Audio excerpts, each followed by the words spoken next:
Бу атнада хәл катлаулы һәм киеренке булды. Җилнең тизлеге секундына 27 метрдан да артып китте. Татарстан буенча көчле буран күзәтелде. Күз күреме 500 метрга кадәр һәм аннан да азрак булган көннәрдә юллардагы кар көртләрендә батып калучы машиналар да аз булмады. Зур трассадагы юлларда чикләүләр кертелде. Татавтодор җәмгыяте һәм шул ук вакытта районыбызда эшләп килүче Бия җәмгыяте хезмәткәрләренә бурычлар куелды. Чынлап та бүгенге көндә төнге 2дән алып һәр хезмәткәр эшкә чыга. Район халкына булган уңайлыкларны тудырырга тырышабыз. Аңа да карамастан инде бик күп сораулар керә, юлларда техника кала. Шуңа күрә мин инде әйтер идем, бик нык кирәк булмаган очракта юлларга чыгуны шушы 1-2-3 көндә туктатып торырга.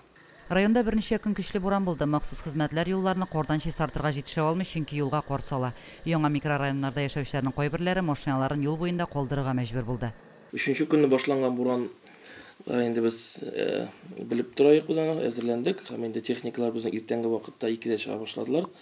2дән башлап көнгә 2 тапкыр мөселманны полностью чистартып чыгалар инде. Бүгенге көндә инде безнең 27 техника мөселман өчен дә эшли.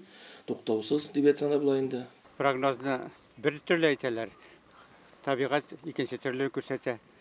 Карлар бик күп яуды. Җылысы да булды, салкыны да булды. Салкын көннәр декабрь башында бик борчыды.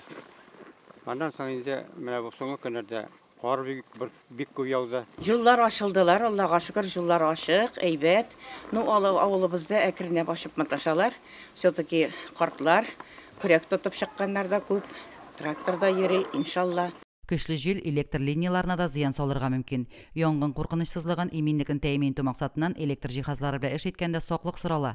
Юл хәрәкәтенә чикләүләр кертелде. Йөк транспорты һәм автобуслар өчен төбәк юллары ябылды. Белгечләр хәбәр итүенчә, мондай һава торышы 22 гыйнварга кадәр дәвам итәчәк. Сәфәрләрне мөмкин кадәр кичектерергә кирәк. Лилия Шәймиева, Динар Нурутдинов, Мөслим телевидениесе.